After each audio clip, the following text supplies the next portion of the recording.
with us for this amazing event. And now, Christopher. I've got my notes and I'm going to refer to them, but first I want to say it's been a really crazy time, hasn't it? You may have noticed we were in the news, and not for the right reasons, over the last couple of weeks because although I didn't have Doge emailing me in the middle of the night on my bingo card, nevertheless, that's what happened.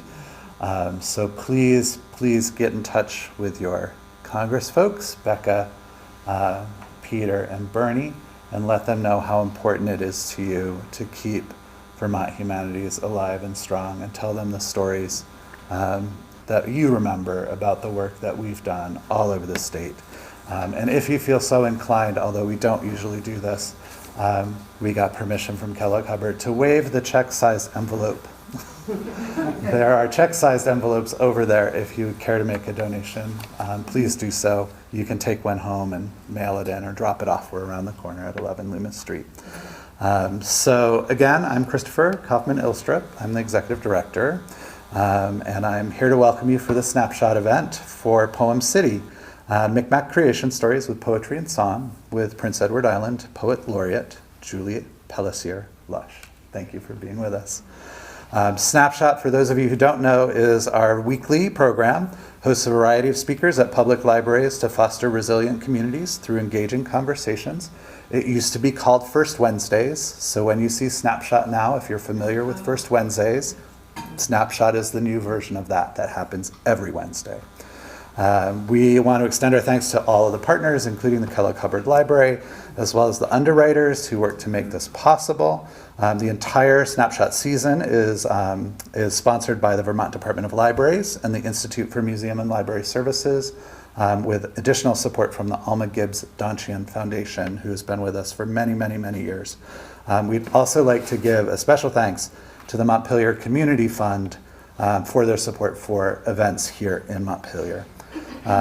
We come together across the state to listen, to learn, to be in community with each other.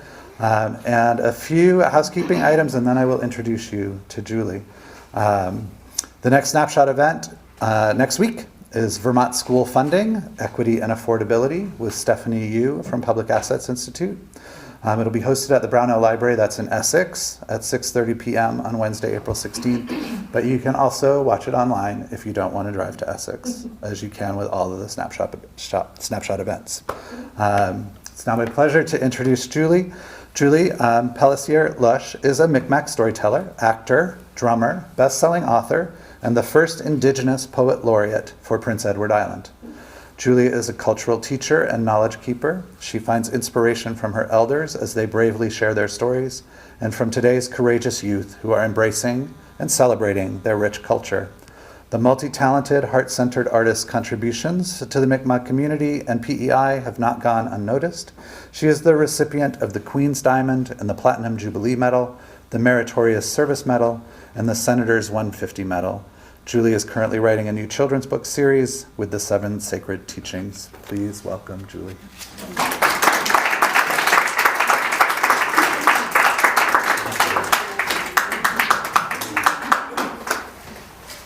Gwe, Jalasi, and Deluisi Julie. Hello, everyone, and welcome. My name is Julie Pellessier Lush. I'm so honored and humbled to be here today and to be able to share some stories humbly of where I come from, and just a few sort of tidbits of information that might make you want to learn a little bit more along the way.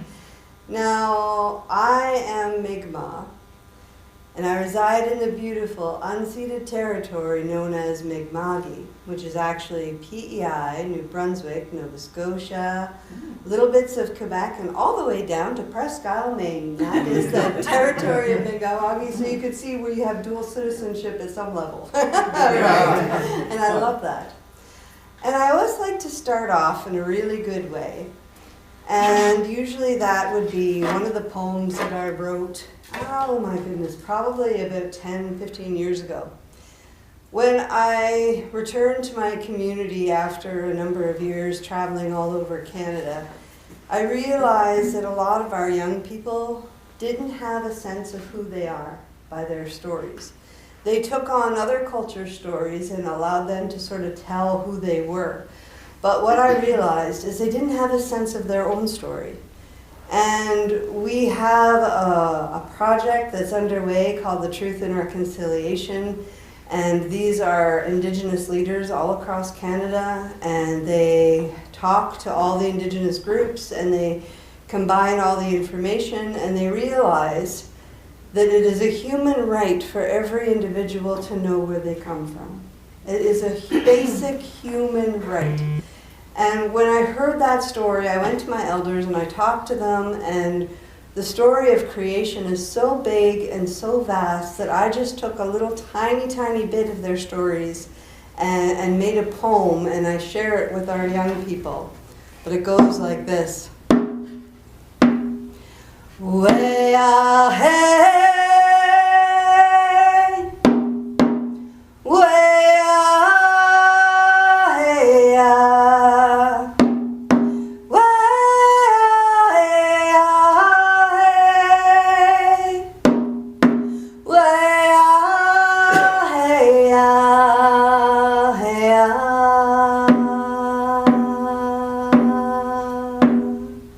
long before the eagle flew in the sky with his beautiful motion, there was a being the Mi'kmaq people called the Wise One. Now the Wise One lived with all of his knowledge and power, and he had to figure out what had to be done. So the Wise One sat in the darkness, and he looked around, and he realized that it was time. It was time to make the beautiful universe as it is. So he looked up into the sky, and he started to create all of the galaxy, all of the universe. And as he did, he smiled. And a beautiful music came from his tongue and his mouth.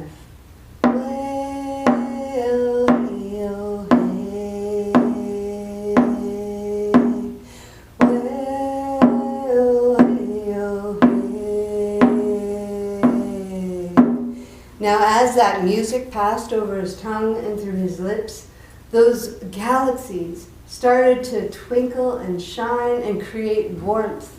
And this made him smile. And so he had a long rest under this brand new creation. In a few weeks, a few months, and a few hours, he woke up and he looked at his beautiful creation, and he thought with some distress, there's nobody here to share in this amazing success. So he decided to create a companion, a wise being, who could learn of this knowledge and share in the joys of his creation. So with a clap of his hands, a warrior took form, with his head in the direction of the rising sun, and his 2 feet in the direction of the sun when the day is done. Like a prince of creation, he arose and gave thanks to the one who gave him life. I shall call you Glooskap, as I created you from nothing, said the Wise One. And he gave Glooskap an amazing gift. He gave Glooskap special power. His body had the strength of 10 men, and his mind was extra sharp and quick. Now the Wise One looked at his beautiful creations, and he realized it was time. Time to create people that would look just like him.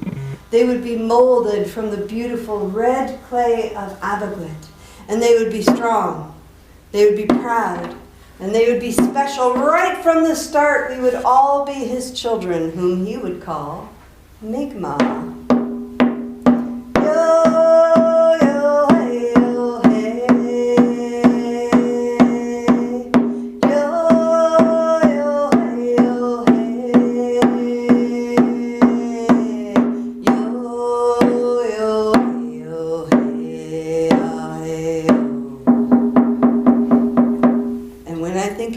It really allows our children to know, and all children should know, that they were created to be exactly who they are, and to have that knowledge that they were intended to be here. They weren't a mistake. They weren't something that was wrong and had to be fixed. They were intended to be there. And so when I listen to these stories and I try to create different parts of it, And over time, I think I've created about 5 parts of creation, because creation is, you look outside and everything that has been around from time immemorial.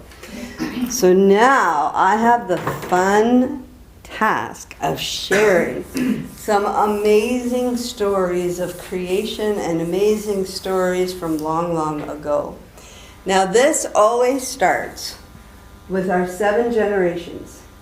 Now this handsome gentleman is John T. Sark. Now he was the chief of the Mi'kmaq people in Prince Edward Island in the early 1900s, late 1800s. And they say that he is the most photographed Mi'kmaq person in all of history. He stood about 6'3", long jet black hair, well there it's nice and coarse and trim, and dark eyes and a nice chiseled chin, and he wore his regalia in the 1900s up and down the streets of our capital city of Charlottetown, and people would be like, wow, look at this guy, because he was a figure you can well imagine. And he held his role with much dignity. He was even given the Queen Victoria Medal in 1919, and one from one of the popes, I can't remember which one, but all of his regalia has the gifts that he's been given by people who recognize that he was a person that had a lot of good to offer. So I love to start it out with him. Now we'll back up just a titch. Now this beautiful lady right here, her name is Margaret Thornton. And for many, many years, the story that I had been given was that she grew up on the eastern side of our island with a family called the Thorntons. And they were from England, and her grandfather from this family was one of the speakers of our house. So all these children and all the grandchildren of this gentleman were made to go to a little one-room schoolhouse in Lower Montague where she went to school. Later, I found out she is actually the daughter of Anna Nicholas, who was Mi'kmaq. And the Thorntons took her in when she was just a baby and raised her. But she always stayed connected to her Mi'kmaq roots. She was born in 1874. She was raised with the British family in Lower Montague. Then she met and fell in love with this handsome chief of the Mi'kmaq of Prince Edward Island named John T. Sark. And instantly, it was love at first sight. They just reacted well to each other. Immediately, they knew that it was time for them to marry and to spend the rest of their lives together. She moved with him to Lennox Island, which is my First Nation community, and they had many, many children together. But because of her background, because of what she experienced with the Thornton family, she knew the importance of education. She knew that it gave her an opportunity to sit when there's a little bit of sitting time and pick up a book and read it. She knew the importance of living in a world where education was becoming more and more important. She made sure that all of her children had an education. Now, John T. Sark, here he is right here with Margaret Thornton. This is a little bit later in life. This was one of their children. He was born in 1859, and he passed away in 1934. Now, he was the last hereditary chief, which means his father, his grandfather, his great-grandfather, his great-great-grandfather, they'd all been the chiefs of our community because it was hereditary. If there was not a son that was born that had the capabilities or the desire, they would find somebody very close to the family, and that would be the next chief. So it stayed very, very close. Now, sadly, when his father passed away, he was only 7 years old. So a few people jumped in and tried to become chief while he was just growing up. But when he became like 18, 19 years old, he was like, okay, people, I'm ready to be chief now. but they liked the power. They liked being able to know that they ruled this whole community, and they didn't really want to give it up. So in the archives at our university on Prince Edward Island, you can find the court case where he used his hereditary right to be the chief, passed down from every one of his forefathers to be the chief, and he won. So he got to become the chief and marry the beautiful Margaret Thornton. And there they are with one of their little girls there and a few other chiefs from different parts of our community. Now, like I said, look at this man. He is definitely the most photographed man. And there is even a film of him from 1919 when he got this beautiful medal from Queen Victoria. And he's standing there and he's lifting his toes and he's acting all nervous, but it's like, it's so beautiful to know that he will live on. He has all of these things. Like, look at this. John Sark, Indian chief from Prince Edward Island, way back in the day, and this is in different museums, so his face traveled. Now, Margaret and John T. Sark had many children. This is their second oldest child. His name is Jacob Sark. He was born in 1893 in Lennox Island, Prince Edward Island, Canada. His father was John T. Sark, who was 34 at the time, and his mother, Margaret Thornton, who was 30. So Jacob and his older brother, John J. Sark, ended up going to our post-secondary education system, which was St. Dunstan's College. And they both became teachers. That was their driving force. They wanted to educate their community, so they went to educate themselves to be able to come back to our little First Nations community and teach all of our children and our adults who wanted to learn. They had like adult education classes. They came back and they taught. Now, his older brother really got the prime teaching, and because of the hereditary chief thing, his brother became the chief.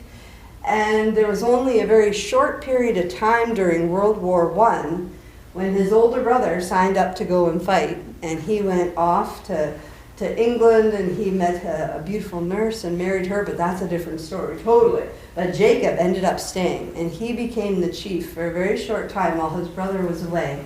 And he got to be the teacher in Lennox Island. But when his brother came back, that meant he had to start looking for places to teach. And he went to a little place over in New Brunswick, and he fell in love with Alma Cormier. And she is Acadian. She lived in Newcastle, Northumberland. And he died in May 1960 in Summerside. And he died, I put that in twice, that's okay. He was 67. But Alma Cormier seen him teach at the school in her community. And she started making little side eyes, and finally they started dating, and next thing you know, she ran home to her mom and dad and said, "Mom and Dad, it's like, I'm in love and he's asked me to marry him." And they said, "Who is it?" And she goes, "Jacob, the teacher." And they're going, well, yeah, that's not going to happen.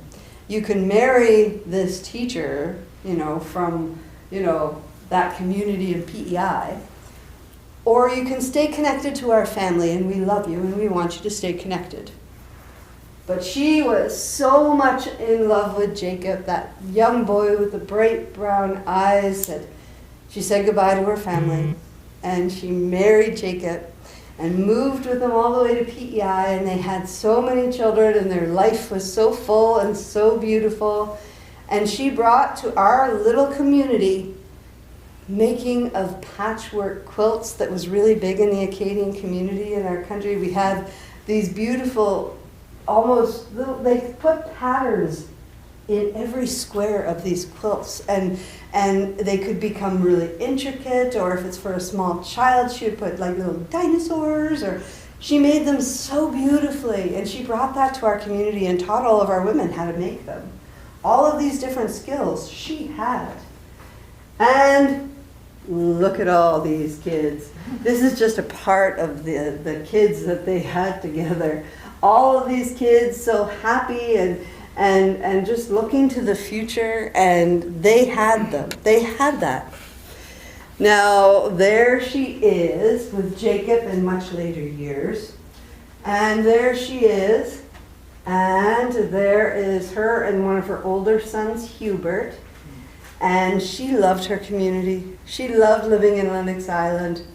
And it wasn't until she was about 80 years old, maybe in her late 70s, she got a letter out of the blue from her little sister, and it said, "I miss you, and I love you, and I want to see you." And she was overwhelmed because she never ever thought that she would have an opportunity to connect with her family. After all of these years, who would have thought? And she said, yes, 100 times yes. And her little sister got her granddaughter to drive her over to PEI. And they sat in her little kitchen and they had tea and they caught up like they hadn't been missing each other for 65, 75 years. They instantly caught up and they connected, and she got to at least finish that part off. And PEI, we don't have a whole lot of big news stories, but that made the newspaper. A Acadian woman meets her sister after so many years and gets to connect in a little kitchen in Lennox Island, PEI. Can you imagine? And just the joy in being able to show her little sister her kids and her grandkids, and at that point her great-grandkids, and to be able to showcase all this love that she had and how happy she was. And they both ended up passing not too much long after, but they had that opportunity to fix all those things from years and years before. Now Alma and Jacob had this beautiful lady right here. Jacob and Alma had many children, and one of the older ones out of their group was Dorothy. Now Dorothy was born February 6, 1930, and she passed away November 2nd, 1988. And she was a Sark, and she fell in love with this young man who had these big brown eyes, and his name was David Bernard. But David Bernard, her husband, had been to residential school. He went to Shubenacadie, and he had a lot of anguish in his mind and his heart and his spirit that he still had to keep working out. And so that led to a little bit of drinking and those sort of things that weren't very good. But at the same time, they loved each other, and she supported him, and she picked him up when he would fall down, and ditto. But that made it really difficult because they ended up having about 17 children. Even though with all the roughness, they still had 17 children. And I had 5, and I'm thinking, how in the heck would you feed 17 children? And the thing is, on Lennox Island, in the spring and in the summer and in the fall, you send your kids down once a day with your little buckets, and they go and they fill up their buckets with clams or mussels or quahogs or oysters, and they bring them back, and you throw in a few potatoes, and you have a big seafood feast. And every day you go away full from that table because the Mother Nature provides for you. It's just in the winter when things get really hard. So she learned how to make baskets out of wood. So she would find the most perfect ash tree, and she would get her husband to cut it down, and then he had to pound it. Pound and pound and pound and pound until the strips, and if anybody knows the teaching of a tree, you can tell how old a tree is by the rings, right? Well, those rings will separate over time after you're pounding and pounding and pounding. And once they separate, then our beautiful master crafter basket makers will take these slats and they'll trim them down till they're the right size and the right texture. And then they will start looping them in and weaving the most beautiful baskets.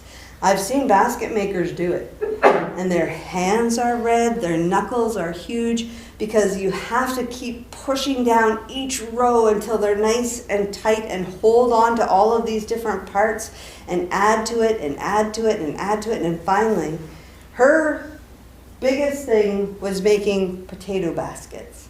We lived here on PEI, and so the biggest thing of our markets were potatoes.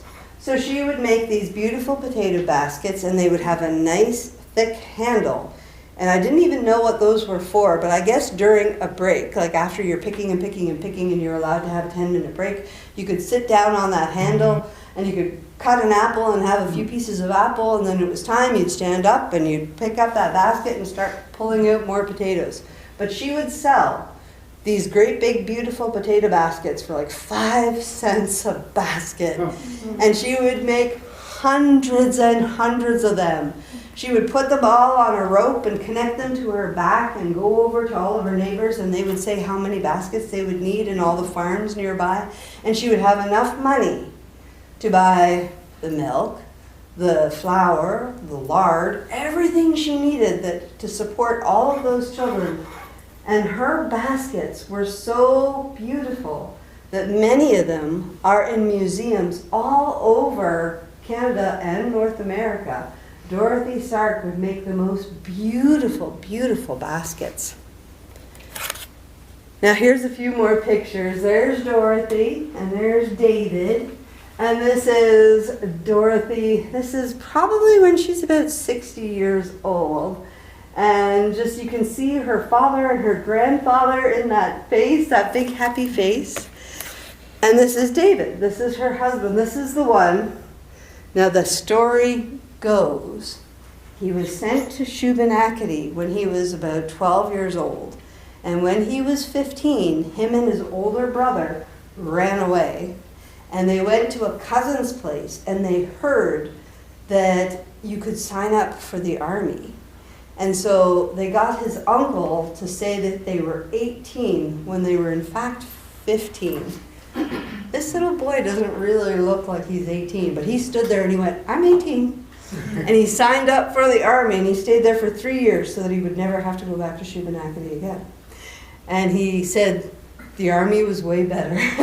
He said, you got to eat, you got a place to sleep at night, and they looked after you, and you got lots of exercise, so the army was actually not that bad. And he was a basket maker as well. This is him pounding the ash. You can see this is like a section of the ash tree, and you pound and pound and pound until those rings all separate, and then you get these strips. You see all these strips? These are what makes the beautiful, beautiful baskets. His baskets aren't quite as strong and as put together as Dorothy's, but we would never tell him that. It would be just, oh yes, you're wonderful. This is awesome. Great baskets. So David and Dorothy, their oldest daughter was Mary Margaret Bernard. She was born April 1st, 1948, and she passed away March 16th, 1974. So she really wasn't that old. But because she was one of the oldest girls in the family, she became the mother to 16 other younger siblings. So when mom and dad were out, getting lobsters and getting oysters and doing all that, or making baskets, her and her other sister were the ones making the supper, getting homework done, making sure everybody had their bath, making sure that lunches were made for the next day. And she embraced her role 110%. She loved who she was, and she loved that she was able to provide for all of these kids. And she was one of those people who just embraced it. And if you talk to any of her brothers and sisters, they'll always talk about Maggie, and her favorite color was purple, and all of these different things. They have such wonderful, wonderful memories of her growing up, because she was the one that was there for them. Now, she met and fell in love with a Louis Pelletier, and she fell in love with him. He was born November 18th, 1945. And this is Mary Margaret Bernard, and everybody called her Maggie. And very young, very beautiful. You can see her mother and her father in her. and wearing a very beautiful purple dress, which if you look really carefully was actually her husband's, one of his dress shirts, because they didn't have a whole lot of money, so she flipped it backwards, cut off the collar, and just see the loop, how big that is? It was actually a dress shirt. They didn't have a whole lot of money. They ended up going to Montreal, and they got married in Montreal, and I don't know, you might even be able to see a little bit there, but 6 months later, they had this little girl. And this is the two of them living on Lennox Island with this little roly-poly. And that little roly-poly is me. This is me. I was born February 21st, 1970. And I was born, like February, you can imagine what it would be like. We live on an island off of an island. And in the dead of winter, you have to have a vehicle. You get in the vehicle and you drive across the ice to get to the mainland. And it was always rumored that they'd have to drive with the doors open, because if you heard a crack, you could jump out easier if the doors were open while you were driving across the ice. And they got me to the hospital, and well, they got my mom to the hospital. I was just sort of going along for the ride. And back then, it was that the men would stand outside in the waiting room, and all the men would be standing together, probably chain smoking and doing whatever they do there. And the moms would go in with the doctor and the nurses, and after so many hours, they'd come out and they'd have a little bundle, and they'd say, Mr. Pelletier, Mr. Pelletier. And my dad jumped up, and he's just so excited, and he's so nervous, and he's like, yes. And they lifted open the blanket, and they said, Mr. Pelletier, you have a beautiful baby girl. And he looked down, and he went, wow. I had the umbilical cord wrapped around my neck, so I was literally a blue baby. He thought, I thought she might be dark, I thought she might be white, but I did not think at all that she would be blue. This is going to be really difficult to help her, but I'll be there for her because I love her.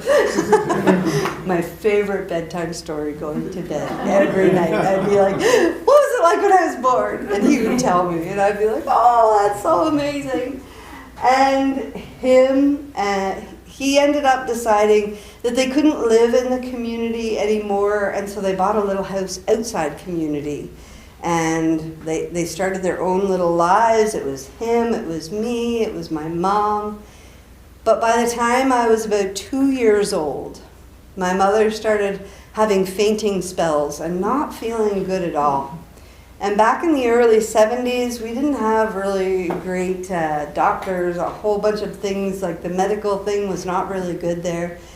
And they kept just sending her home saying, well, if it continues, just keep coming back. And then finally she went, and finally they said, well, we're going to send you to a specialist over in New Brunswick. So they had to get on the ferry, leave Prince Edward Island, and go to New Brunswick, and they got a time, and they met with the doctor. And then a couple weeks later, they had to come back. And as soon as they sat down, the doctor said, your wife has lymphatic cancer. It's traveled through all of her lymphs. And at the stage that she's at right now, she probably has about a year. 6 months, she'll be able to stay with you at home. She'll probably still be fainting, and she'll probably not feel good. But after 6 months, it's going to be excruciating as everything starts changing in her body, and there's not anything we can do. So 6 months we'll be in the hospital at the very end of it. And it was devastating. Can you imagine? You've just bought a house, you just had a child, you see the whole future in front of you of everything that you envisioned, and then all of a sudden you get this news that this life isn't going to be the life that you or anybody else had envisioned. And they did not know what to do. And the doctor was almost pretty right at 6 months at home, where at the end of that 6 months, her brothers and her sisters would say that she would hide how badly she felt so that my dad wouldn't tell her that it was time. And finally she agreed that she just couldn't handle it anymore, the pain of everything that was going on in her body. And finally she went to the hospital, and his parents lived in Charlton, Massachusetts, and we'd got to go and visit them quite a bit. And when my mother and I would go and visit, it would be, we'd stay in one room in his house. And on the night that my mom passed away, my granny and grandpa said that a red cardinal kept pushing himself against the window where my mom and I would sleep when we went to visit. And they just knew that this was like a sign that something had happened. And sure enough, their son called them the next day to let them know that this had happened. And that left a huge hole in my life and in his life, and he didn't know what to do. So he sent me to Charlton, Massachusetts for 6 months, and I got to go to kindergarten there, and I got to learn Yankee Doodle Dandy and all of the things that you would learn at a kindergarten in New England. And I had a lot of fun there living with my grandparents. And when I came back, my dad was ready to go, and he said, "She passed away at 24 years old. What in the heck could she have done to not go to heaven? I'm probably going to live to be this crotchety old guy, and I'm going to probably have to make up for a whole lot, so the only way I can make sure that I'm with her after is I'm going to dedicate my life to the church." And I was like, "Oh, so what are you going to be?" And he goes, "I'm going to be a minister." So we packed up our house and cats and hamsters, and we moved to Kingston, Ontario, where he went to Queen's Theological College, and he became a United Church minister. And then his first church was all the way out in Grandview, Manitoba. Itty bitty little tiny town on the edge of Manitoba and Saskatchewan. And when you drive in there, there's like population of maybe 500, 600 people. It's all like grain farmers. And when you drive into the town, it has a sign probably as big as this back wall here, and it says, "Grandview, gateway to the west." And you'd walk with a little swagger as you said it, eh? "Gateway to the west." And it was okay there. But when you are coming from the Atlantic region, there's a different mentality for people you don't know than when you go off to the prairies. They grew up together.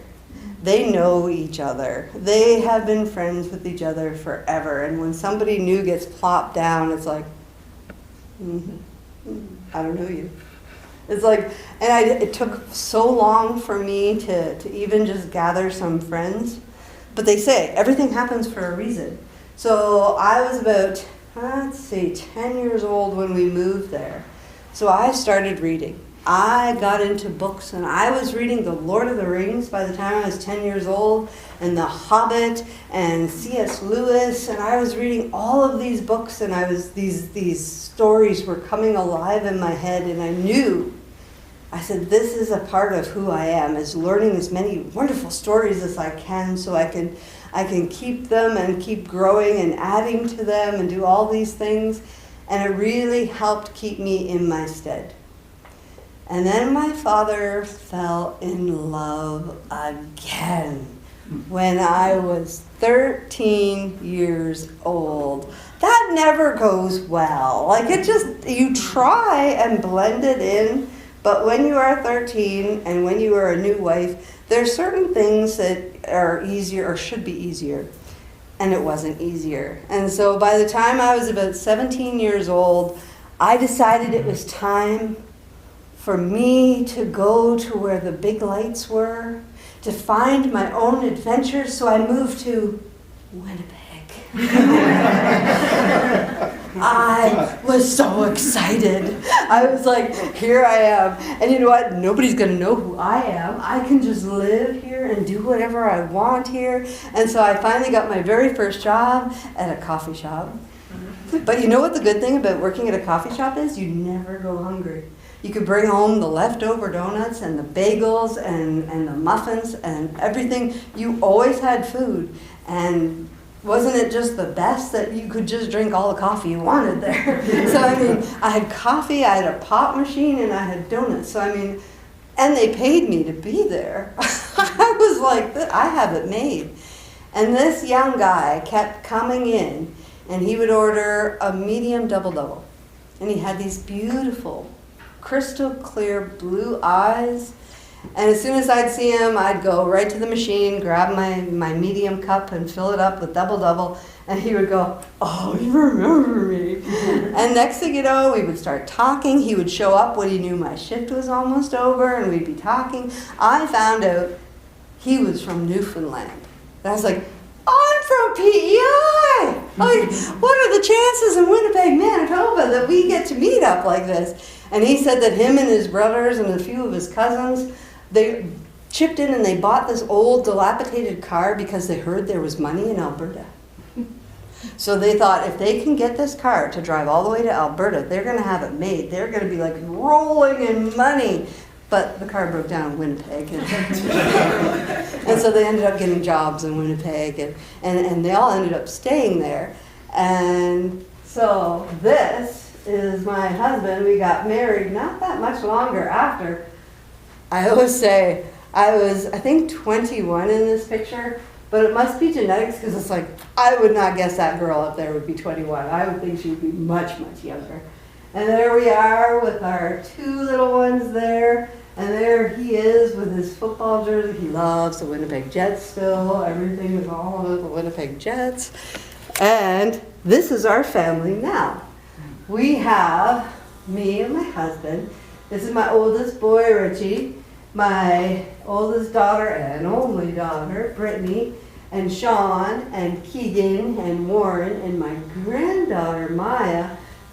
And my son didn't have any kids, so he made sure that he put his dog in the picture with us. And that's Richard's beautiful.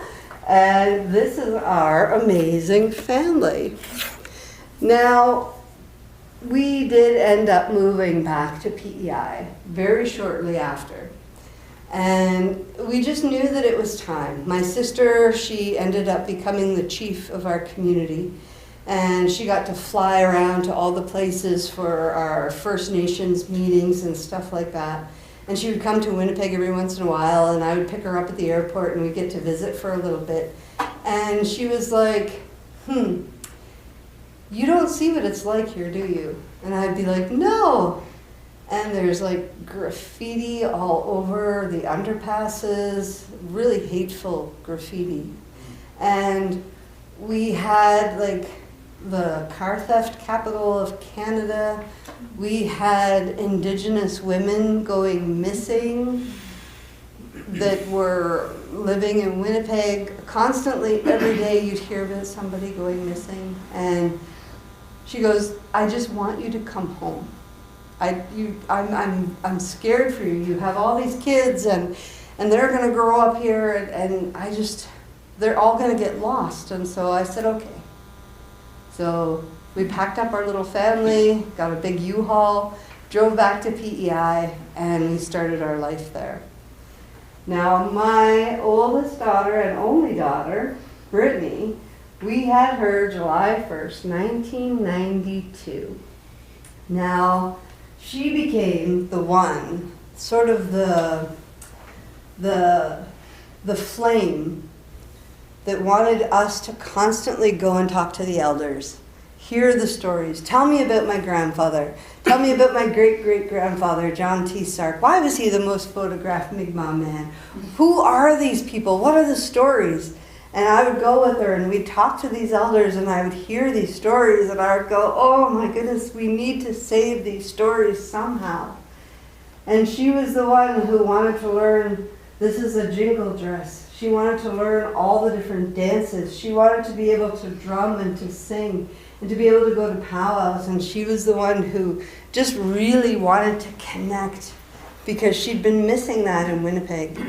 Because the Mi'kmaq don't necessarily come from central Canada. We come from Atlantic Canada. In Winnipeg, we have like a lot of Sioux and Cree, Ojibwe, and those groups. But all of a sudden they go, well, what are you? And I'm going, I'm Mi'kmaq. And they're like, oh, cool. But it's like I wouldn't be invited to their sweats or their ceremonies. Like there wasn't that sort of connection back then. And so when I came home is when I found that connection. And I got to figure out who I was so I could pass it on to them. And then Brittany, once she came of age, she fell in love with Ricky Andrew, and they had my granddaughter, Maya. And this is an old picture, but I absolutely love it. She was born in a time where in Charlottetown, PEI, we have an Indigenous Head Start. So any kids from the ages of 2 to 4.5, 5, before they go to kindergarten, they can come to this Aboriginal Head Start, and they have elders there that teach them the language, and they sing with them in the language. And when they graduate, they're given an eagle feather for all the hard work that they do while they're going there. And they get regalia that they get to help make. And when they leave this Head Start, they can go to any Maui-Omi, any powwow and dance because they're ready to be a part of their community. And she got to grow up with all of that. My children, I didn't. My mother didn't. My grandmother didn't. My great-grandmother, none of them did. But when I see this now, it's like it's able to come full circle. And that makes me so happy. And these are just some pictures. This is her. You know, I always say she's one of those little girls that if she says to me one day she wants to take over the world, I don't think she can, but I'd be a little nervous. Because she's going to really, look at that. If she wants to, she will try as hard as she can. And there's her and me, and then there's a third. Look at that face. Like I tell you, she's like, I don't think I'm going to smile this time. Yeah, it's just exactly who she is. So when I think of the women in my family, we have Margaret Thornton, Alma Cormier, and Dorothy, and Maggie, and me, and Brittany, and Maya. That is my 7 generations. We did not see time exactly the way we see it now. When we have to make a decision, especially something that involves our nation or our community, I have to think back and think, what gifts does my mom give to me to help me make this decision? What gifts does my grandmother, my great-grandmother, my great-great-grandmother, what gifts do they give me to help me to make this decision? And that isn't it. That's just half of it. The other half of it is, how will this decision impact my daughter, my granddaughter, my great-granddaughter, my great-great-granddaughter? We see things in terms of 7 and how we have to make decisions. Like right now we have been talking about working towards our treaty rights that we have in Canada. And sometimes you will get to a community where the community says, give us all the money now. Just take the money that you get from this and just give it out right now. But what does that do for the next generations? If you save some in trust so that in 5 generations those kids will still get a little bit of a benefit from being a part of our community, that money can stretch out if you do it in a really good way. All of these things, these decisions are so important. And then the biggest takeaway that I always have of this presentation is Margaret Thornton brought the love of education. She brought that need to make sure that pretty much every one of us went to university, well, except for Maya. But all of us made sure we had some post-secondary. We made sure that we made ourselves, they call it Nadugulam, which is 2-eyed seeing. which means with one eye, I'm looking out with the cultural knowledge that my ancestors have taught me, but I also have the knowledge that will keep me in my stead today. So I can come and I can talk to people and I can understand and share what's in my heart and my mind and my spirit in a really good way. So it's called two-eyed seeing, which is, it's probably a new term for an old philosophy, where you're being able to look in your mind and make sure you keep yourself grounded and present in all the things from before, but that you make sure you take advantage of the education and opportunities, the science, the technology, and all of those things so that you can move your community forward in a really good way. That was from Margaret Thornton. Now, Alma Cormier, that sometimes you just have to believe in love. Her heart was so big that she believed in love. Like, how amazing is that? She had her heart was so full. And Dorothy, her artistic skills at creating things that were really just multi-purpose but became so beautiful that they're now in museums. Her love of making trees into a useful tool to help feed her huge family. And my mom, who got to be the mom of like 17 other kids, but she didn't actually get to raise her own because she didn't live long enough. But she got the opportunity to raise all of her siblings. And she got to be a part of each and every one of their lives as they grew. To me, who's a storyteller, I love telling stories. When I get a good story, you'll see my eyes start to sparkle, and I might even talk a little faster because I see the story in front of me, and I just want you to see what I see in my mind. To my daughter, who connected to the culture, to my granddaughter, who's definitely, she might not take over the world, but I think she's going to change it one little step at a time because she wants to, and that's totally fine with that. So this is 7 generations. Now, some lectures and some talks might take this into a darker way, but this isn't the way I like to teach or to share, because there is things that get passed down, like intergenerational trauma. They say something happens to this individual, it's a learned behavior, they do it to their children learn and think that's how it's done, and they do it to their children. And they say that these traumas actually get stuck in our DNA and our RNA, and they get passed down. Even somebody who isn't even aware that somebody went through a trauma will still sort of experience it, even though that they might not have ever been a part of it. But I like to think that, here we go, let's see. My focus has always been the intergenerational knowledge. If trauma can be passed down from generation to generation, so can intergenerational knowledge. I know that when I think of my line above me, all of them have these amazing gifts and skills. And I think, one day maybe I'll want to do some basket making. And I know that that knowledge of my grandmother is in me.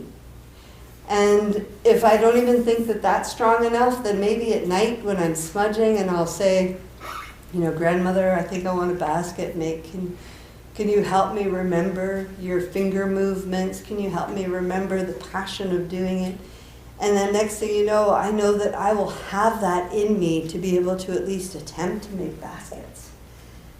And that's just those skills that we know because they are like the top skills of each of my ancestors.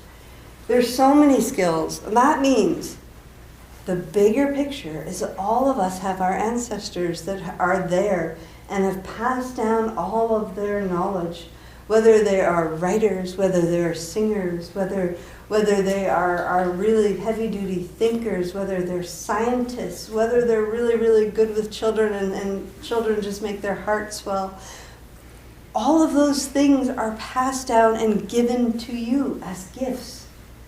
And I know that my heart is full when I think of the gifts that are there waiting for me. I said one day, I think I want to write a book, and next thing you know, I was sitting there and I was writing a book, and it was like, wow, this is amazing, it's done.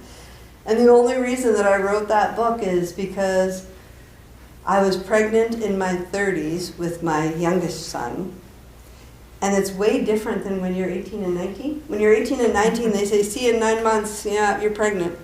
When you're 30, they're like, we're going to have to test you for this and this and this, and we're going to have to make sure that you're doing okay and the baby's okay, and you know you're geriatric. I was 32 years old. I was like, what? It changed my perception. I thought, what if I don't survive? I thought, when my mother passed away, she honestly believed that that was not the end. So she left no notes. She didn't leave a voice, a tape recording of her voice, because she honestly believed that at 24, how could life end? I honestly get that now. At the time, I would be like, everybody else who knows her got to hear her voice, and I've never heard her voice, and they got to hear her laughing. Like everybody says, your mom had a laugh that you could hear it in the room next door, or she just went right from her belly and it just went out. And I was like, oh, what I would give to hear that or to remember that. And I thought, what if that happens? So I said, I'm going to write down every memory that I can. So I started book 1 of my memoirs. And in that book, I wrote down all of the things I remembered from going to Charlton, Massachusetts for the summers with my grandparents, to making rag rugs with my granny, where she would get the old rag basket and put it out on the lawn at night, and she'd take a little cut, and then we'd take the piece and we'd run with that rip until it was long strips, and then she would start braiding it into these beautiful rag rugs.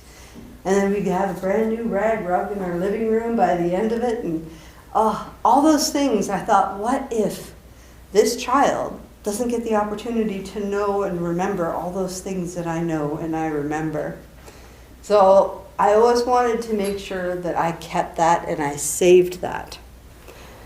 Now, when I think of this intergenerational knowledge, I know that our songs, our stories, all of those things are coming back, and I think everybody is where they're supposed to be. There is this thing that there is a belief that there is a bigger plan that's happening around us. And if you're here and you're hearing this, then there is a reason why you're here. There might be something that sparks something like, maybe I should start writing some memories of when I was younger, just so that we have them written down.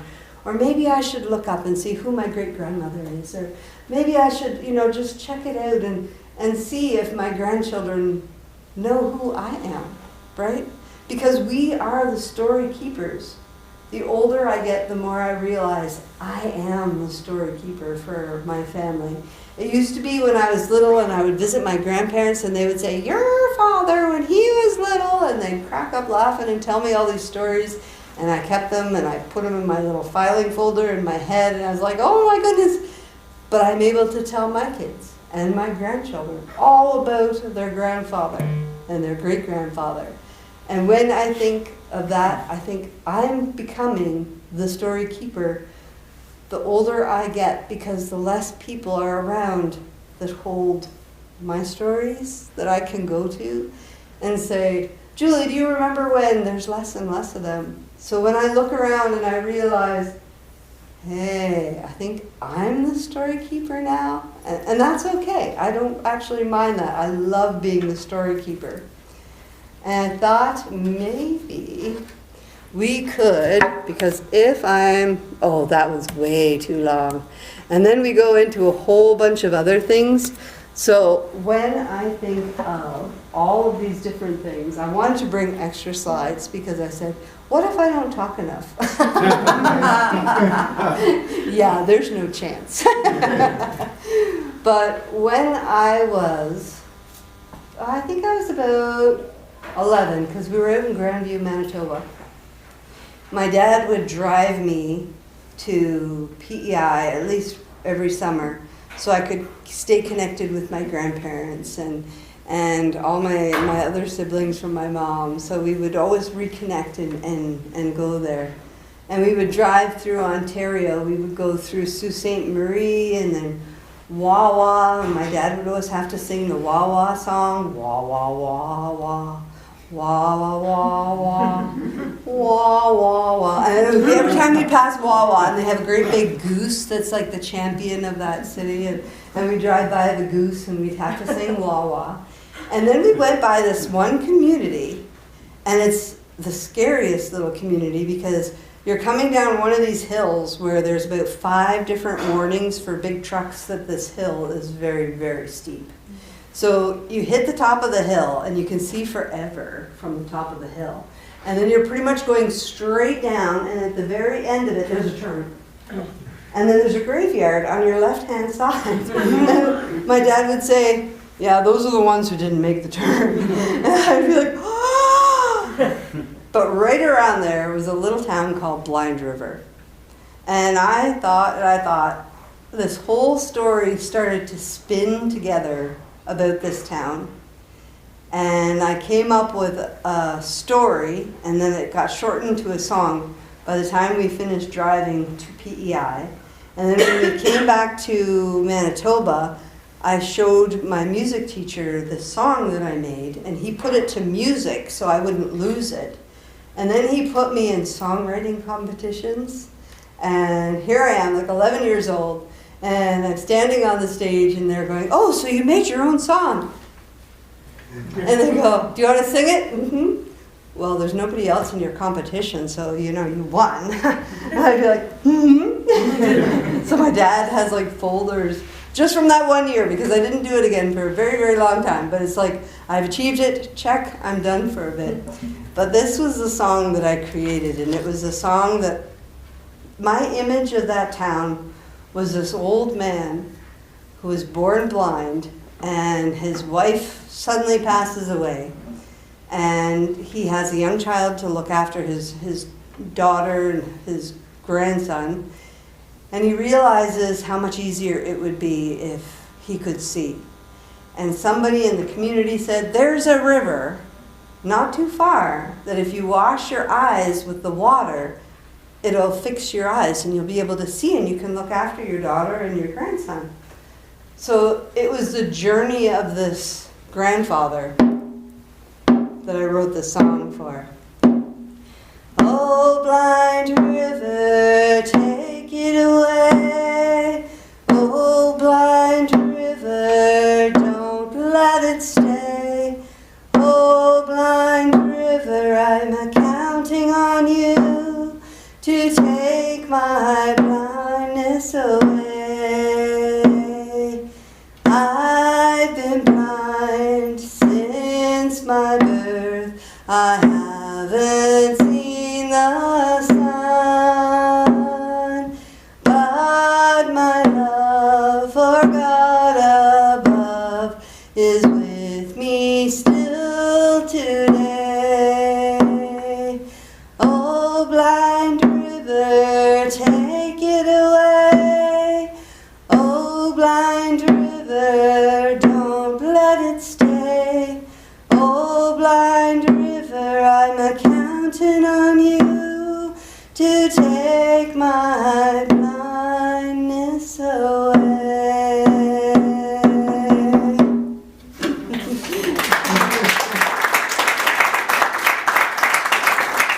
Thank you so much. Now, the funniest part of that is they tried putting me in competitions for different singing things. And my dad grew up partly in Valley Stream and then in Charlton, Massachusetts. And in the 60s, he was sent down to the south, and he lived with a family there to help rebuild a church that had been burned down by the KKK. And he spent his life trying to dedicate to that, where he wanted to see everybody treated equal. He wanted to see everybody, So as a young teenager, he went down south and he lived with his family, And he said, that's what love was. I didn't know what love was till I went down there. We actually talked to each other at the supper table. You know, how are you doing, son? Oh, really good, Dad. And he's like, this is really fun. I love this. But he began to learn as they were working to sing in their beautiful, beautiful rhythms. And he taught me as I was growing up. And so they asked me when I was doing these singing competitions to sing these songs. And they said that at my age, I was singing them too old for my voice. But just a tiny, tiny bit of an example, it would be like, Amazing grace, how sweet the sound that saved a wretch like me. So you can imagine, and they're going, I'm like this size, going, and they're going, whoa. But I had so much fun, and the connections that I've made living all over Canada and being able to connect with my father and his family here in New England and beyond. My uncle was a forest ranger down in Arizona, and then he went up and he was working on the western side of the U.S. for a little bit, but he ended up in Connecticut, and so my cousins all live in Connecticut, which is really cool. So we're all interconnected at some level or another, and I so appreciate you guys taking the time to come and to hear my stories of my 7 generations and how interconnected not only we are with each other, but of all the ancestors that we have above us and all the descendants that we have coming after. So Elalio, thank you so much, everybody, for coming. Thank you.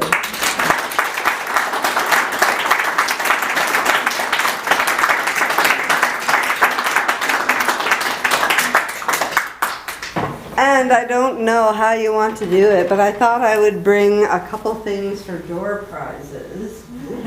I don't know, we've got 5 right here. I have 3 of my ghost story books of PEI, which is still good.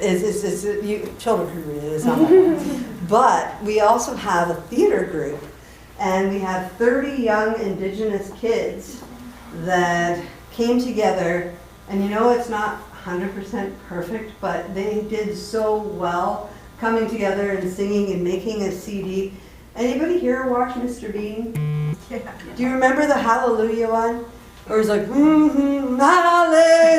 You'll hear that every once in a while where the kids go, I remember that part of the Mi'kmaq song. And then other times they'll be like, you know what I mean? So I can even leave them here, and if you wanted to make sure that people got them, that would be awesome. Excellent, lovely, thank you. But definitely ghost stories.